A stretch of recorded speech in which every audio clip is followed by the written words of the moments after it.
The winter session of Parliament, which began on the 26th of November, is scheduled to conclude today. This session witnessed repeated disruptions by opposition parties led by the Congress for the last several days. However, during the last 2 days, two important bills, the Juvenile Justice Care and Protection of Children Amendment Bill 2015 and SC/ST Prevention of Atrocities Amendment Bill, were passed in the Rajya Sabha.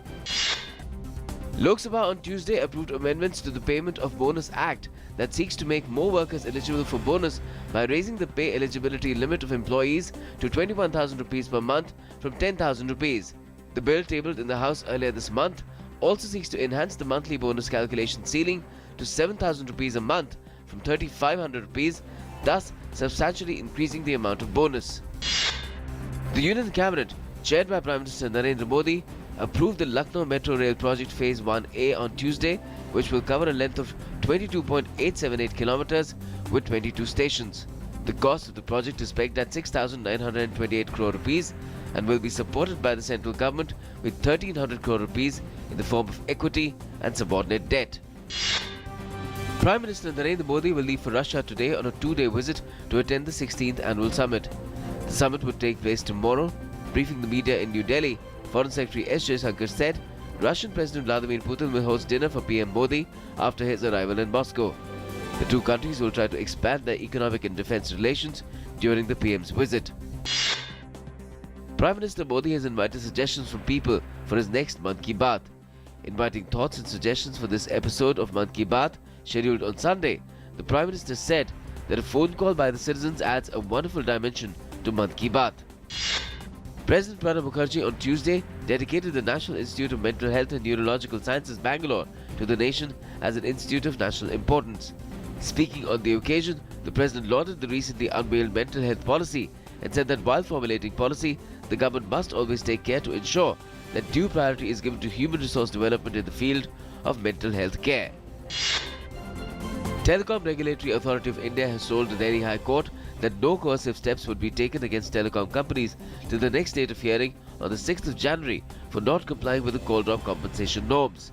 The court, however, made it clear that the regulations would come into force from the 1st of January as was decided.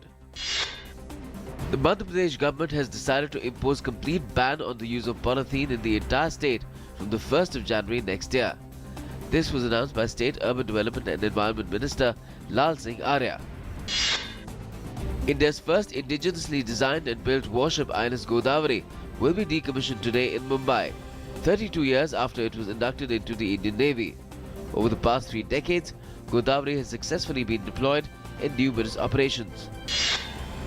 Delhi High Court will today hear the PIL filed against AAP government's plan to restrict the number of private vehicles on roads on the basis of odd and even numbers of their license plates from the 1st of January. The petitioners claim imposition of such a policy or law would be contrary to public interest and is being imposed without any public debate or discussion and without understanding situation and facts and circumstances in India. In Nepal, Madhesi leaders on Tuesday rejected Nepal government's three-point proposal to accommodate some of their demands in amending the new constitution. United Democratic Madhesi Front says the proposals fail to address their concerns on demarcation and representation.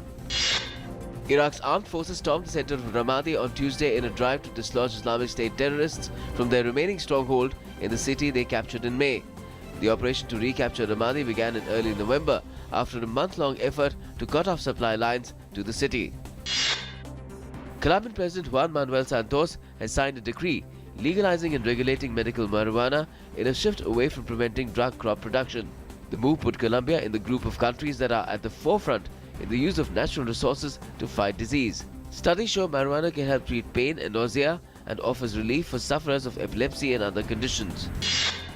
The Philippines became the first Asian country to approve the sale of the world's first ever dengue vaccine. Dengue vaccine, manufactured by French pharmaceutical giant Sanofi, secured its first regulatory approval in Mexico a fortnight ago and is currently being reviewed by around 20 countries in Asia and Latin America. The 11th edition of South Asian Football Federation Championships began in Thiruvananthapuram today. Nepal will take on Sri Lanka in the opening match at the Karyavattom Greenfield Stadium. India will take on Sri Lanka on the 25th of December in their campaign opener. The competition has been reduced to a 7-team affair with Pakistan's late pullout.